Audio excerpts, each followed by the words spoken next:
नमस्कार। प्रभा साक्षी news network पर आप सभी का स्वागत है। इस वक्त हमारी चुनाव यात्रा देश के विभिन्न कोनों से होते हुए पश्चिम बंगाल के बैरकपुर संसदीय क्षेत्र में है। मेरे साथ हैं बीजेपी सांसद अर्जुन सिंह जी। उनसे हम यहाँ के राजनीतिक मुद्दों को समझेंगे, लेकिन आपको बता दूं कि जो बैरकपुर क्षेत्र है, ये वही क्षेत्र है जो अंग्रेज़ों के काल से औद्योगिक क्षेत्र के रूप में अपनी पहचान रखता है। ये वही क्षेत्र है जहाँ पर 1857 की पहली क्रांति हुई थी, मंगल पांडे ने बिगुल बजाया था। इस क्षेत्र से जुड़े तमाम किस्से हैं, उन पर हम आपको अलग से दिखाएंगे, लेकिन बात करते हैं बैरकपुर संसदीय क्षेत्र के चुनावी मुद्दों की। सर, आप दोबारा से चुनाव मैदान में हैं। इस बार किन उपलब्धियों और वादों को लेकर जनता के बीच जा रहे हैं? देखिए, वादा जो है ना, जी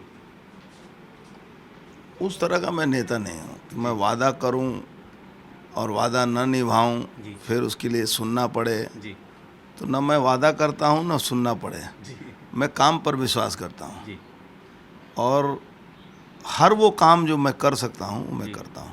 जी पिछले 5 साल में जो भी एमपी फंड का रुपया आया, जी वो मैंने एक एक रुपया खर्च कर दिया जी और सबको उसकी जानकारी दी है। जो डीएम का अप्रूवल किया हुआ काम, जो पैसा खर्च हुआ, सब हमने दिया। जी ट्रेड यूनियन इलाका है, जूट मिलों के लिए लड़ाई लड़ना, जी उनको बचाना, उनके सर्वाइवल के लिए गवर्नमेंट से लड़ना, जी उनके सर्वाइवल के लिए जी हर तरह की व्यवस्था को कैसे मजबूत। इस बार हमारा जो प्लान है, जी हमने 5 साल में किया। इस बार प्लान है कि जो हमारे मजदूर हैं, जी वो जहाँ रहते हैं, बड़ा दयनीय स्थिति है। अंग्रेज़ों के ज़माने का आदिम युग का सब सिस्टम है। जी हमने प्रधानमंत्री जी को भी आवेदन किया है कि अगर इस बारे में वो सोचें जी कि प्रधानमंत्री आवास योजना उन मजदूरों को लिए भी किया जाए। जी जैसे हाई राइज बिल्डिंग बने, उसमें मजदूरों को अलॉट कर दिया जाए। उनकी ज़मीन, मिल फैक्ट्रियों की ज़मीन है जी और उसमें मजदूरों को रहने की व्यवस्था थोड़ा अच्छे ढंग से हो, जी जो कम्युनिटी लैट्रिन ये सब ना रहे, सबको इंडिविजुअल उसकी सुविधा मिले। जी ये एक बड़ा समस्या हमारे क्षेत्र का है, जो जहाँ लोग परेशान हैं। जी वो हेल्थ के हिसाब से भी परेशान है जी और रहन सहन में बड़ा तकलीफ़ है। जी ये हमारा इस बार का मुद्दा है। जी इसको हम लोग पूरा करने के लिए प्रधानमंत्री आवास योजना में सीधे इंटरफेरेंस गवर्नमेंट से हम लोग कराने की कोशिश करेंगे। जी। और हमने देखा था कि चाहे मज़दूरी की बात हो, आपने भी बड़ा मुद्दा उठाया था और उस समय जूट मिल मज़दूरों की मज़दूरी बढ़ाने की बात कही थी।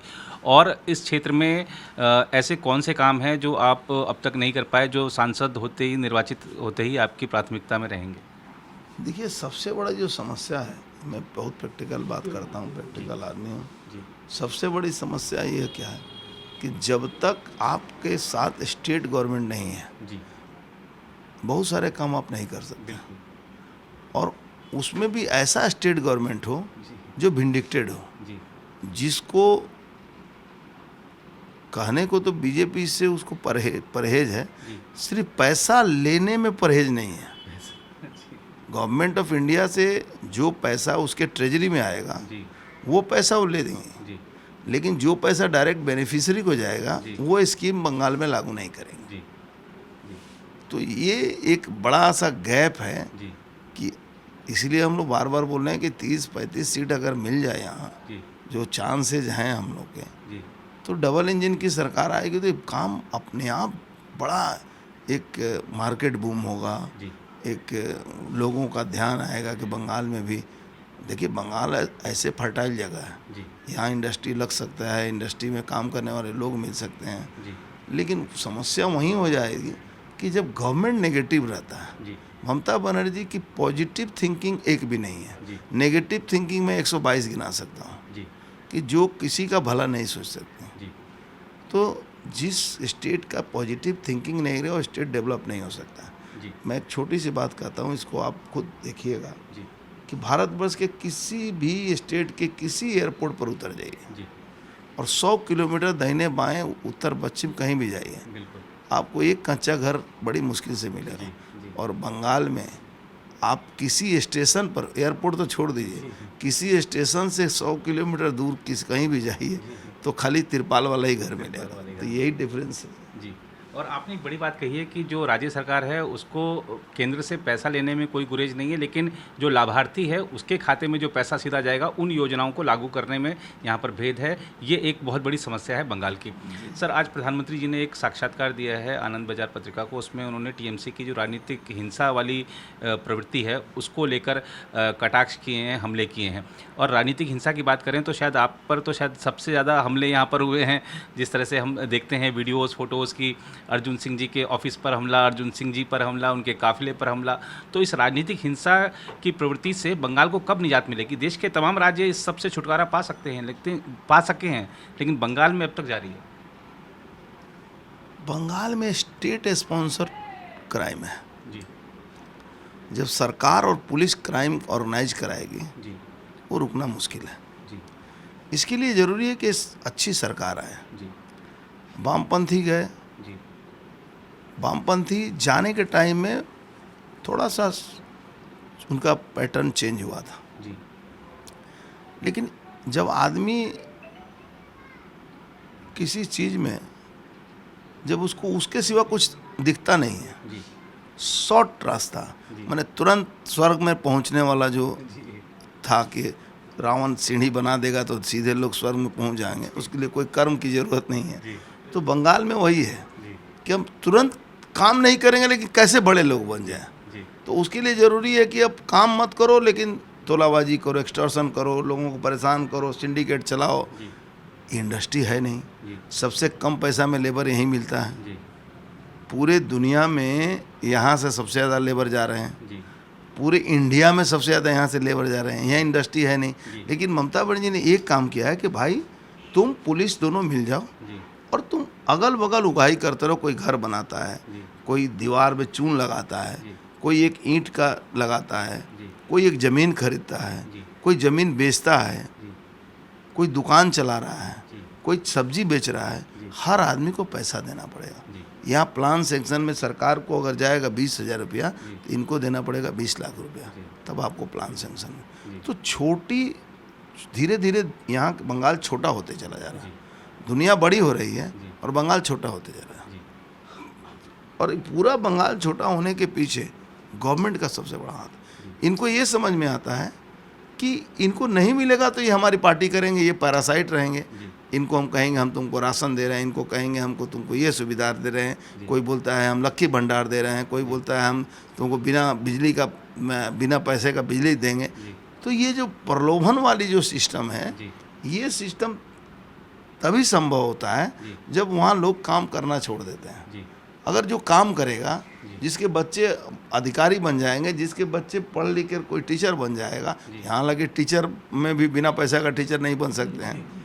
तो अगर इस तरह के आप काम जब करते हैं जी तो एक सोच जो है ना वो गड़बड़ हो गई है। जी। ये गवर्नमेंट के द्वारा उससे हुआ है कि कुछ मत करो, जी बस तुम जाओ अपना विजिटिंग कार्ड दो और जी। पैसा मांगो। जी यहाँ के काउंसिलर विजिटिंग कार्ड दे के पैसा मांगते हैं। हाँ, पैसा मांगते हैं। ये ऑफिशियल एक्सटॉर्शन है यहाँ। जी एक छोटी सी घटना बताऊं। जी सुभाष चंद्र बोस के एक भतीजे थे, बेचारे एमपी भी रहे हैं कुछ जी कलकत्ता में। जी तो उनका नाम मैं थोड़ा मिस कर रहा हूँ। तो बेचारे अपना घर रिपेयर कर रहे थे। जी तो इलाके का जो काउंसिलर था जी वो उसके बंदे सब मोटरसाइकिल लेके पहुँच गए। जी ए काज के नो होच्छे बंद करो। जी तो निकले, भाई एमपी हैं, सिटिंग एमपी हैं। जी बोले क्या की कथा बोलছো, जी কাজ বন্ধ করো। বলে হ্যাঁ কাজ বন্ধ, কাউন্সিলরের সঙ্গে দেখা করেছো? अच्छा বলে না আমি তো দেখা করি। কেন তো কাউন্সিলরের সঙ্গে দেখা করো? जी তুমি জানো আমি কে? বলে ও সব আমি চিনি না। जी বলে সুভাষচন্দ্র বোসের বাড়ি এটা। বলে কোন সুভাষ? এখানকার সুভাষ আমরা। तो ये बंगाल है। जी और बंगाल को इस तरह के बनाने में ममता बनर्जी और अभिषेक बनर्जी का बहुत बड़ा हाथ। जी ये बड़ा समस्या है। अभी हम आ रहे थे ना, आपने क्योंकि प्रलोभन की बात करी, मैं आ रहा था तो देख रहा था दीवारों पे क्या लिखा हुआ है। तो टीएमसी वैसे अक्सर ये होता है कि जैसे किसी उम्मीदवार का प्रचार कर रहे हो तो आप इनको भारी बहुमत से विजयी बनाइए, ये लिखा होता है। टीएमसी के जो प्रत्याशी हैं उनके साथ नाम के आगे ये लिखा हुआ है कि ये 25,000 रुपये की वाली ये योजना, उतने 1,000 रुपये वाली ये योजना। तो ये पैसे उसमें दिखाए जा रहे हैं। और सीपीएम के झंडे भी मैंने आपके ही संसदीय क्षेत्र में सबसे ज़्यादा देखे, पूरे बंगाल में और कितने नहीं दिखते, इधर इतना क्यों है? अब क्यों है इसका जवाब तो मेरे पास नहीं है, जी लेकिन मैदान है, सबको लड़ रहे हैं, लड़ने दीजिए। जी। और योजना पे जो पैसे लिखे हुए हैं उम्मीदवार के साथ ये में, तो पूरा गलत है। जी लेकिन क्या है कि ये कानूनन गलत है, जी उनको लगता है कि ये वो सही काम कर रहे हैं, जी लेकिन मैं कहता हूँ कि उनको और करना चाहिए, जी क्योंकि जो योजना लिख रहे हैं, जी जो पैसे की बात कर रहे हैं, जी ये दुआरे सरकार की बात कर रहे हैं, जी। एससी सर्टिफिकेट जी। वो मिलता तो है नहीं, जी। तो लोग पढ़ के और नाराज होते हैं कि सर झूठ बोलता है। जी जी ये भी बात आपकी सही है, क्योंकि कल हम रानाघाट के कुछ गाँव में थे, वहाँ पर बच्चियों ने हमसे कहा कि स्कूल में जरा भी कुछ नहीं है और जितनी ममता सरकार की योजनाएं हैं उसका 1 रुपया नहीं मिला है। तो ये आप बात सही कह रहे हैं कि अगर वो पढ़ेगा आदमी तो और ज़्यादा गुस्सा हो जाएगा। दुनिया में जितने भी स्कीम हुए हैं, जी बंगाल में एक और बड़ा स्कीम होगा, जी। आएगा सामने, जी। Mid day meal. जी इसमें पार्टी के विधायक, जी उस स्कूल का प्रेसिडेंट जी और वहाँ के कुछ टीचर, जी ये तीनों की तिकड़ी जो है जी मिड डे मील में 100 बच्चे खाते हैं जी और 700 बच्चे का मिड डे मील का बिल उठता है। जी। जिसे राशन का जी 20,000 करोड़ रुपया खाली मंत्री विदेश में भेजा है, जी उस तरह ये बड़ा स्कीम आपको कुछ दिन में सामने आएगा। जी। और एक सवाल और अंतिम, आपसे, आपकी व्यस्तता है मैं जानता हूं, लेकिन राम मंदिर भी एक मुद्दा बन गया है। लगातार जिस तरीके से कांग्रेस के नेताओं की तरफ से बयान आ रहे हैं कि एक दावा किया गया है कि राहुल गांधी कह रहे थे कि भाई अगर हमारी सरकार बनती है तो हम एक ऐसा आयोग बनाएंगे जो राम मंदिर को गिराकर वहां पर फिर से बाबरी मस्जिद बनाएगा। आपको लगता है, और इस इलाके में जिस तरीके से हमने श्री राम के और हनुमान जी के झंडे देखे, तो आपका जो इलाका है वो एकदम लग रहा है कि पूरा राममय है, तो यहाँ की आपकी क्या भावना लगती है? पूरा दुनिया में जहाँ भी इंडियन रहते हैं, जी वो पूरी दुनिया राममय हो गई है। जी और मुझे लगता है कि पहला ये मंदिर बना है जी जिसमें बहुत सारे मुसलमान जी जो सक्षम हैं, जी उन्होंने भी इसमें डोनेट किया है। जी आपको पता है, जी सबका नाम भी आया जी, होगा, गए भी थे बल्कि। गए भी थे। जी इसका मतलब है कि 10 सालों में जी मोदी जी ने जो विगत 55 साल 60 साल जो लोग शासन किए, जी उन लोगों ने जो डिवाइड एंड रूल की पॉलिसी लेकर भारत को जात और धर्म में बांटने की जो कोशिश की थी, जी उसमें कहीं ना कहीं कोई ब्रेक लगा है। जी इसका फल देखिए कि 500 साल बाद कोर्ट के माध्यम से ऑर्डर होता है जी और मंदिर भी बनता है, मुसलमान चंदा भी देते हैं, हिंदू तो मैक्सिमम दिए, मुसलमान लोग भी चंदा दिए, जी कोई परहेज नहीं है। जी और एक भी ईंट नहीं चला कहीं भी, इतना बड़ा इवेंट हुआ, जी इतनी बड़ी संख्या में लोग पहुंच रहे हैं, कोई पैदल जा रहा है, रास्ते में मुस्लिम बस्ती से भी गुजरे होंगे, जी। कहीं उनको कोई रोक टोक नहीं है। जी इसका मतलब ये हुआ कि बड़ा एक जो गैप था वो जी। कम हो रहा है, जी और इसके लिए निश्चित रूप से मोदी जी को माने उनको सराहा जाएगा जी। कि इतना बड़ा दूरी को, हिंदू मुसलमान की जो दूरी, जो सारे आज हजारों साल की यदि कहानी देखा जाए, जी जो 800 साल उनका शासन था, उसके बाद का जो कहानी देखा जाए, जो दूरियां थी, जी वो अंग्रेजों ने ज़्यादा उसको बढ़ाया था, कांग्रेस ने उससे ज़्यादा बढ़ाया अपने फ़ायदा के लिए। जी ये कहीं ना कहीं बंद हो रहा है, जी ये बहुत बड़ा फैक्टर है। जी मैं आपको बता दूं, मेरे क्षेत्र में भी जी बहुत सारा वोट मुसलमानों का मुझे मिलेगा, जी बहुत सारा वोट। जी मैंने कहा जाए तो तृणमूल यहाँ पागल की तरह घूम रहे हैं कि ये वोट कैसे अर्जुन सिंह हो जा रहा है। जी बिल्कुल।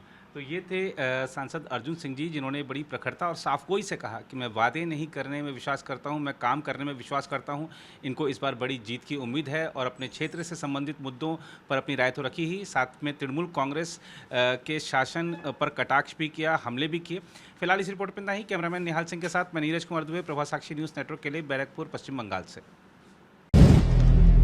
अगर आप भी लेना चाहते हैं देश दुनिया की तमाम जानकारी, तो आज ही सब्सक्राइब करें हमारे चैनल को। साथ ही नीचे दिए बेल आइकन को जरूर दबाएं ताकि हर अपडेट आप तक पहुंच सके।